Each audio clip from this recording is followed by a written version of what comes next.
تبرکاتی نبوت۔ حضور صلی اللہ علیہ وسلم کے متروکہ سامانوں کے علاوہ بعض یادگاری تبرکات بھی تھے جن کو عاشقان رسول فرط عقیدت سے اپنے اپنے گھروں میں محفوظ کیے ہوئے تھے اور ان کو اپنی جانوں سے زیادہ عزیز رکھتے تھے۔ چنانچہ منہ مبارک، نعلین شریف اور ایک لکڑی کا پیالہ جو چاندی کے تاروں سے جڑا ہوا تھا، حضرت انس رضی اللہ عنہ نے ان تینوں آثار متبرکہ کو اپنے گھر میں محفوظ رکھا تھا۔ اسی طرح ایک موٹا کمبل حضرت بی بی عائشہ رضی اللہ عنہا کے پاس تھا جن کو وہ بطور تبرک اپنے پاس رکھے ہوئے تھی اور لوگوں کو اس کی زیارت کراتی تھی۔ چنانچہ حضرت ابو ہریرہ رضی اللہ عنہ کا بیان ہے کہ ہم لوگوں کو حضرت بی بی عائشہ رضی اللہ عنہا کی خدمت مبارکہ میں حاضری کا شرف حاصل ہوا تو انہوں نے ایک موٹا کمبل نکالا اور فرمایا کہ یہ وہی کمبل ہے جس میں حضور صلی اللہ علیہ وسلم نے وفات پائی۔ حضور صلی اللہ علیہ وسلم کی ایک تلوار جس کا نام ذوالفقار تھا حضرت علی رضی اللہ عنہ کے پاس تھی، ان کے بعد ان کے خاندان میں رہی، یہاں تک کہ یہ تلوار کربلا کے میدان میں حضرت امام حسین کے پاس تھی۔ اس کے بعد ان کے فرزند اور جانشین حضرت امام زین العابدین کے پاس رہی۔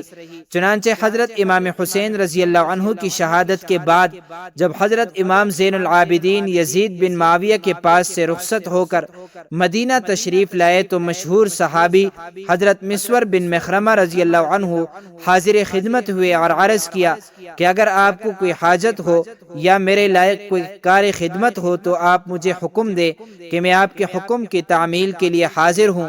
آپ رضی اللہ عنہ نے فرمایا مجھے کوئی حاجت نہیں۔ پھر حضرت مسور بن مخرمہ رضی اللہ عنہ نے یہ گزارش کی کہ آپ کے پاس رسول اللہ صلی اللہ علیہ وسلم کی جو تلوار ذوالفقار ہے کیا آپ وہ مجھے عنایت فرما سکتے ہیں، کیونکہ مجھے خطرہ ہے کہ کہیں یزید کی قوم آپ پر غالب آ جائے اور یہ تبرک آپ کے ہاتھ سے جاتا رہے،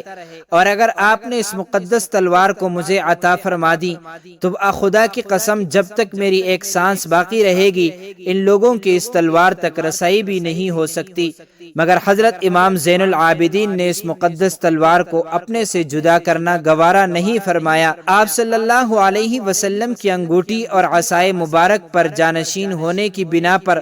خلفائے کرام حضرات صحابہ کرام حضرت ابوبکر صدیق، حضرت عمر فاروق، حضرت عثمان غنی اپنے اپنے دور خلافت میں قابض رہے، مگر انگوٹھی حضرت عثمان غنی رضی اللہ عنہ کے ہاتھ سے کنویں میں گر کر ضائع ہو گئی۔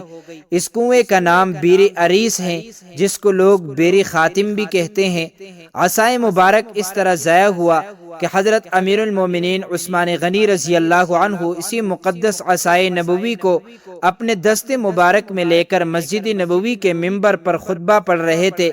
کہ بالکل ناگہاں حضرت جہجہ غفاری اٹھا اور اچانک آپ رضی اللہ عنہ کے ہاتھ سے اس مبارک تبرک کو لے کر توڑ ڈالا۔ تو ناظرین مکرم، اسی قسم کے دوسرے اور بھی تبرکات نبویہ ہیں جو مختلف صحابہ اکرام رضی اللہ عنہم کے پاس محفوظ تھے، جن کا تذکرہ احادیث اور سیرت کی کتابوں میں جا بجا متفرق طور پر مذکور ہے، اور ان مقدس تبرکات سے صحابہ اکرام اور تابعین عظام کو اس قدر والہانہ محبت تھی کہ وہ ان کو اپنی جانوں سے بھی زیادہ عزیز سمجھتے تھے۔ تو ناظرین مکرم، اللہ تعالی ہمیں پیغمبر اسلام صلی اللہ علیہ وسلم سے، ان کی آل اور ان کی اصحاب سے سچی اور پکی محبت نصیب فرمائے، آمین۔ دوستو، چلتے چلتے ہمیشہ کی طرح وہی ایک آخری بات عرض کرتا چلوں کہ اگر کبھی بھی اس چینل پر آپ کو کوئی ویڈیو، قول، واقعہ، کہانی یا تحریر وغیرہ اچھی لگا کرے تو دیکھنے اور سننے کے بعد مزید تھوڑی سی زحمت فرما کر اپنے دوستوں سے بھی شیئر کر لیا کیجئے۔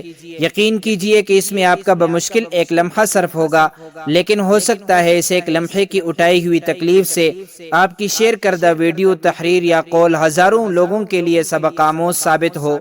جزاک اللہ خیرن کثیرا۔ تو معزز ناظرین، امید کرتا ہوں آپ کی ویڈیو اچھی لگی ہوگی۔ مزید معلومات کے لیے ہمارے چینل کو سبسکرائب کیجئے۔ اگر زندگی کے لمحات مزید باقی رہے تو آپ کے لیے ایک اور بہترین ویڈیو لے کر حاضر ہوں گا۔ تب تک کے لیے اللہ حافظ۔